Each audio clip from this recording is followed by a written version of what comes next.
This is episode 3 of the All Selling Aside podcast, brought to you by marketingonline.com, a proud sponsor of the fastest, easiest, and most reliable tool that grabs more sales and lowers the risk of personal rejection.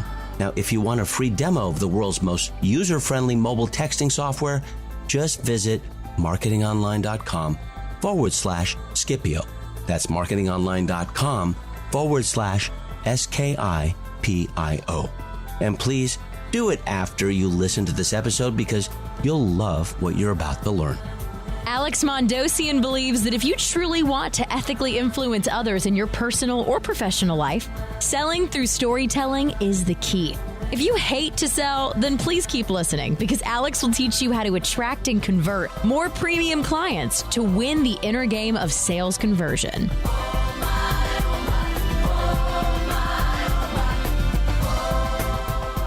Welcome to All Selling Aside, the weekly podcast devoted to coaches, consultants, and other service professionals who want to get more premium clients but don't really enjoy the selling process. Now, if that sounds like you, all you need to do is lean forward and listen carefully, and you don't even have to take notes, because I paid a professional note taker to do that for you. The notes are available when you look for this episode at allsellingaside.com. That's allsellingaside.com, and please do it when you're done listening. Now, although ethical influence is central to our discussions, you and I will also explore other fascinating and important topics, such as growing relationship capital, virtual presentation strategies, finding JV partnerships, principles of karmic marketing, and content repurposing strategies, just to name a few. Now, in this episode, you'll learn 3 key insights which I believe are critical to making you a highly skilled ethical influencer. You'll discover that who you're selling to is much more critical than what is being sold. You'll discover framing is the keystone to avoid unmet expectations. Those expectations are the ones such as no. And prequalification dramatically reduces sales rejection. Again, please lean in and listen carefully, because this episode could have a significant impact on how you can quickly and easily win the hearts of others.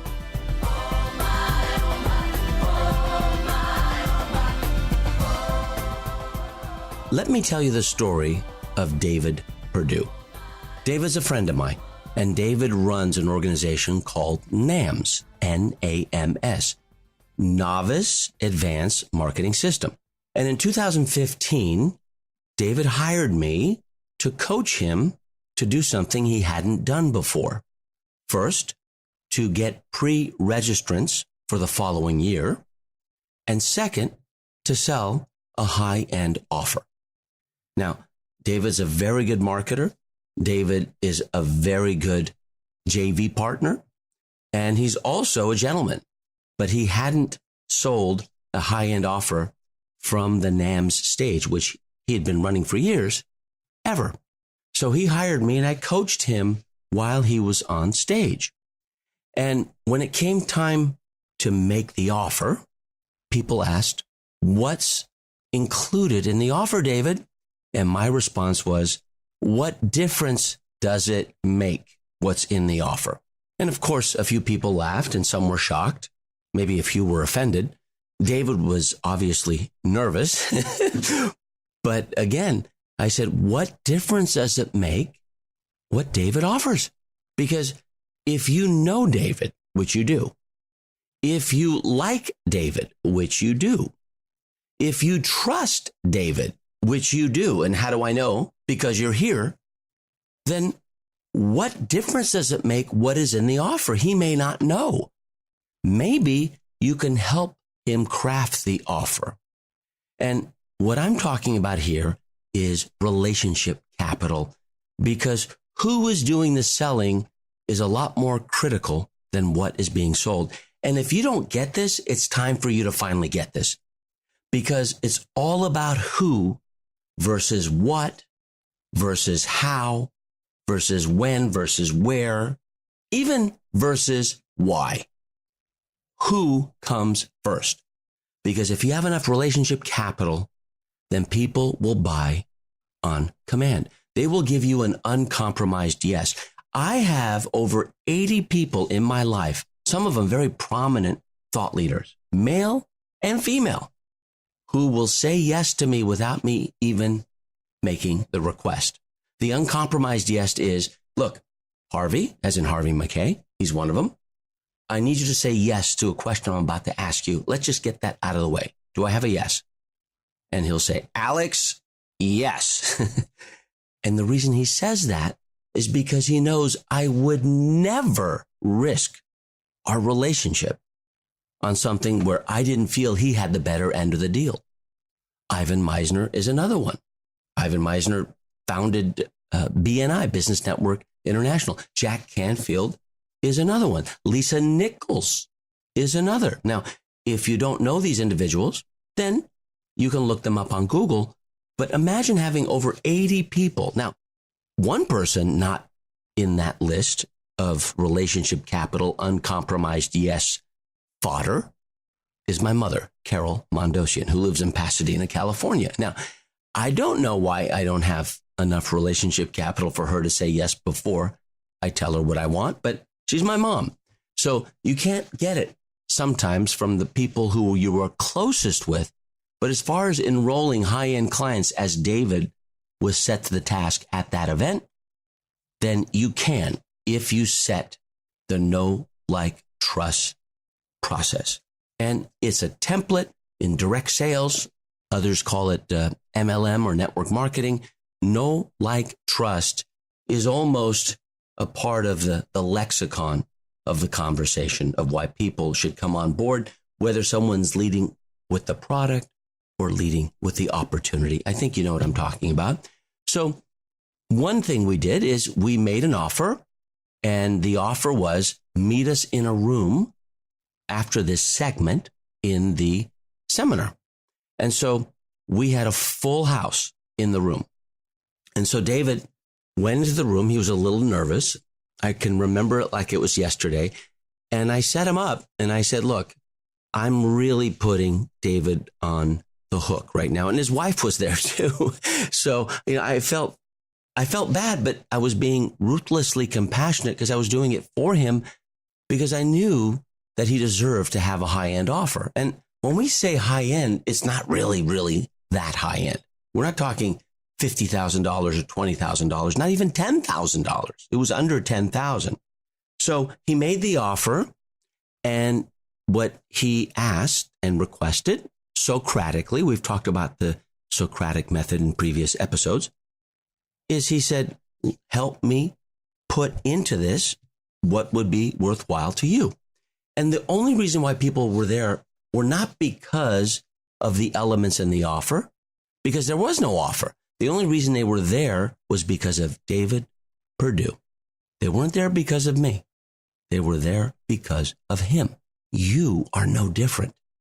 You can create someone to know you, like you, and trust you if you have the patience of the pigeon lady you heard about in episode 1. If you're like the young boy who threw the bird seed at the pigeons because he didn't have 10 minutes of patience, 600 seconds to get pigeons feeding from their hands so that the second, third, fourth, fifth sale is fast, okay, then it's not going to work for you.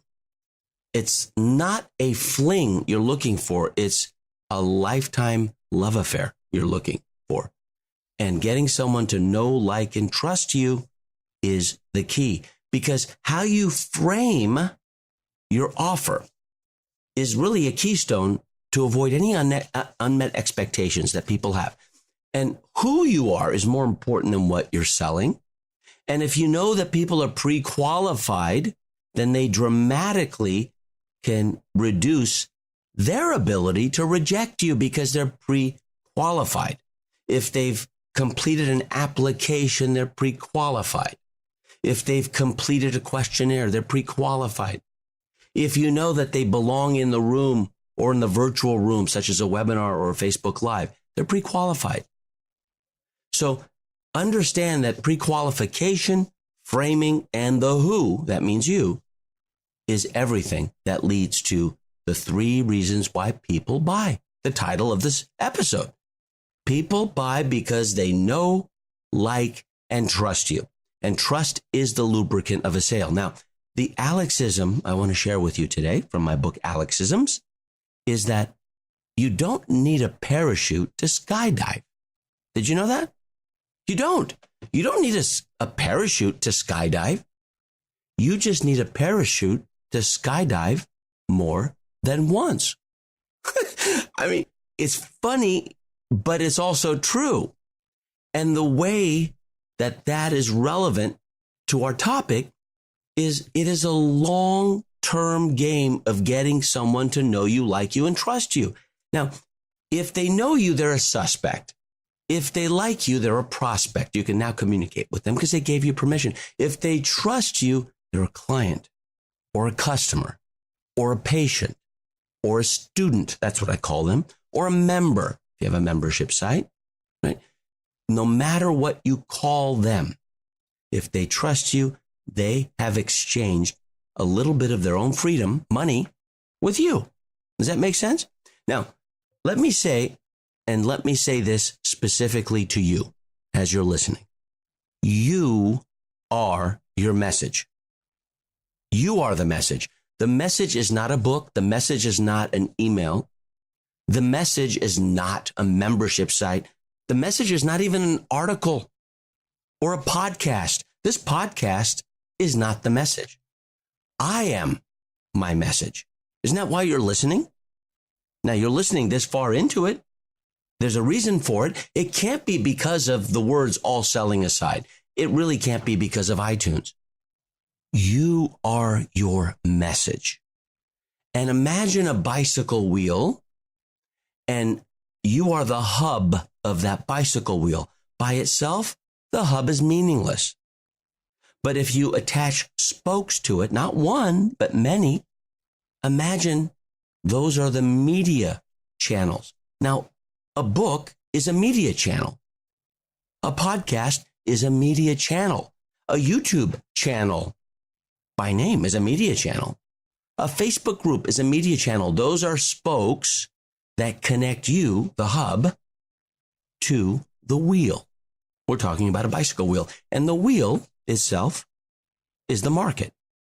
So the wheel is the market. The spokes are the media.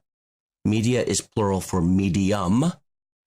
And you are the hub. And the hub is the message. Are you with me? Can you see that?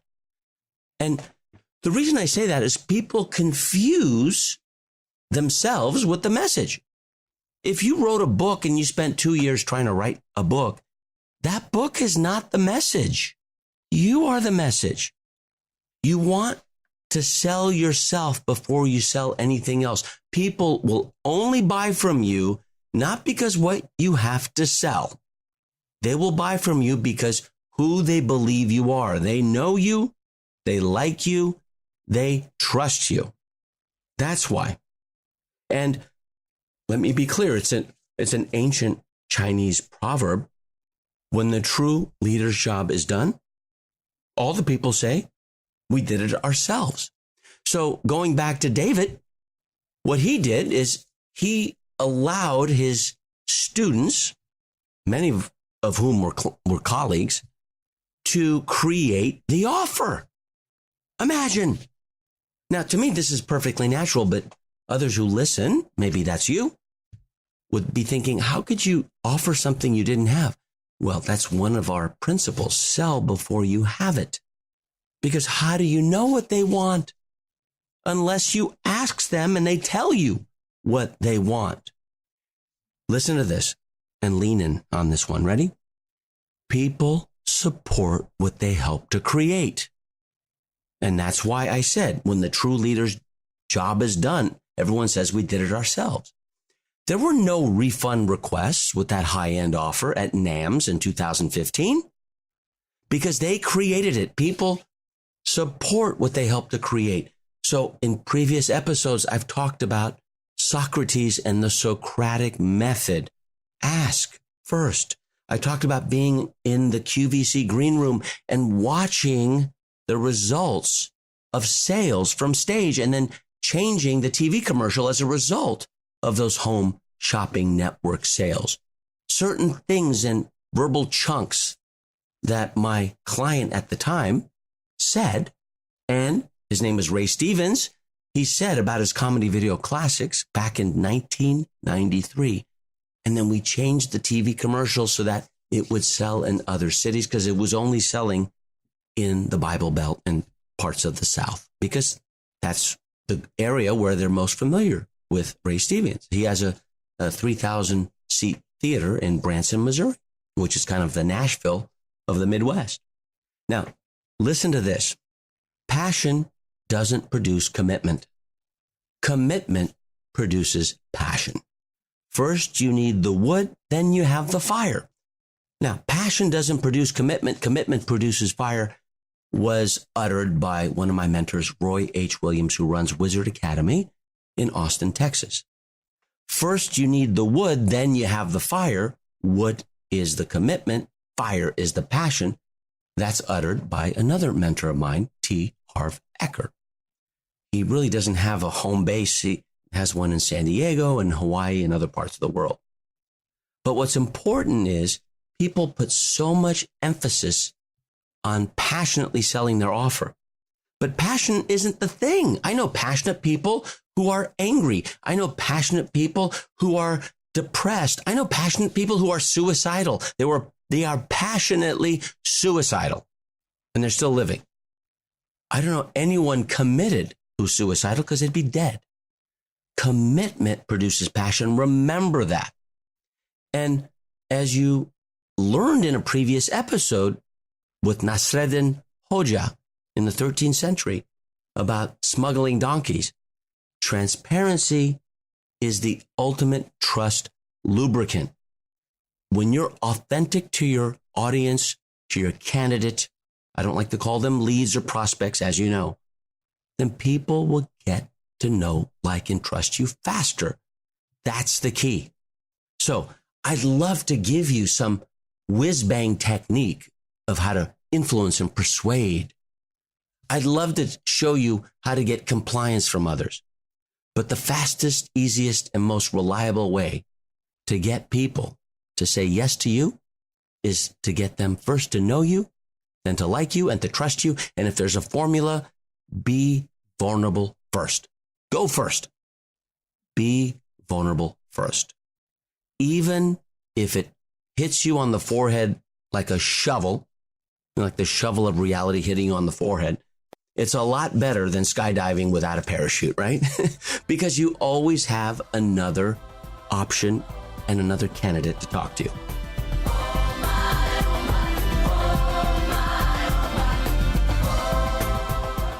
So here's our quick review about the specific insights you and I rediscovered in this episode. First of all, ethical influence is about inspiring others. It's not about selling your offer or product as much as it is getting them to know you, to like you, and trust you. Those are the 3 reasons why people buy. Next, framing your offer is more important than all of your features and benefits in the offer. If people come into a room pre-qualified, you've framed it. If you're selling hamburgers to vegetarians, you got a problem. You could be the greatest salesperson on earth. You're not going to make that sale because you haven't framed it properly.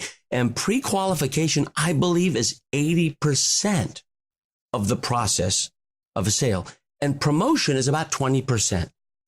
So spend 80% of the time pre-qualifying, Socratically asking questions, and 20% of the time promoting, and you will minimize, even eliminate, personal rejection. And remember, these principles can only work for you if you work them. And speaking of reviews, before we end this episode, I really want you to go to allsellingaside.com/iTunes. Again, allsellingaside.com/iTunes. And I want you to type in your biggest takeaway or aha moment you experienced during this episode. Now that URL will forward to my iTunes channel. If you've already given me a review, then you're done. But if you haven't, you can do this now in the review section. And when you do it, iTunes, of course, will ask you to rate this episode. And I do hope I've earned 5 stars from you.